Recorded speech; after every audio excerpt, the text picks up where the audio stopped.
নাগরিক বাঁশুরিয়ার সুরে বসন্তের শেষ বেলায় বইয়ের সঙ্গে পাঠকের মিতালি। তাতে আছে আনন্দ, আছে সমাপনের বেদনাও। বইমেলায় আসতেই হবে, আমরা বইমেলা কখনোই মিস করি না।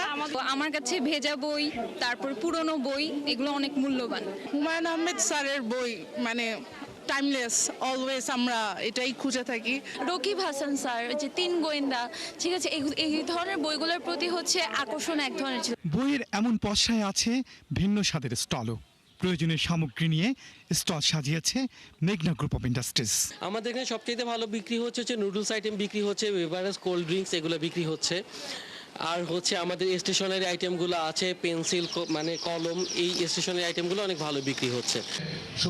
এমন আনন্দ আয়োজনের সমাপনীতে বইমেলা কর্তৃপক্ষ জানিয়ে দিল এবারের মেলায় বই বিক্রির তথ্য।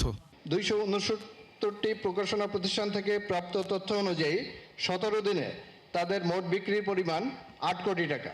সেক্ষেত্রে গড় হিসাবে 570টি প্রতিষ্ঠানের বিক্রির পরিমাণ দাঁড়ায় 17 কোটি টাকা। মানসম্পন্ন বই ও দৃষ্টিনন্দন স্টল বিজয়ী প্রকাশকদের হাতে পুরস্কার তুলে দিলেন সংস্কৃতিমন্ত্রী। জ্ঞান ভিত্তিক সমাজ চাই, বহুমাত্রিক সমাজের মাঝে যে আমরা যে জ্ঞান, একমাত্র জ্ঞানই পারে একটা সমাজকে শাসন করতে। আবার আমাদের সন্তানদেরকে সেই বইয়ের জগতে নিয়ে যেতে চাই, তাদের মানে আবার ঘুম ভাঙাতে চাই।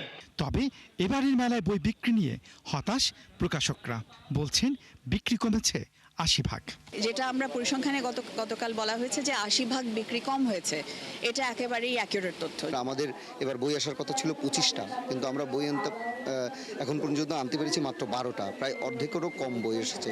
2025-এর বইমেলার থেকে 60% কমে গেছে, আর তার আগে 2024-এর বইমেলার সাথে যদি কম্পেয়ার করি তাহলে 80% কমে গেছে। তবু সন্ধ্যার আলোয় আগামী বইমেলার হাতছানি।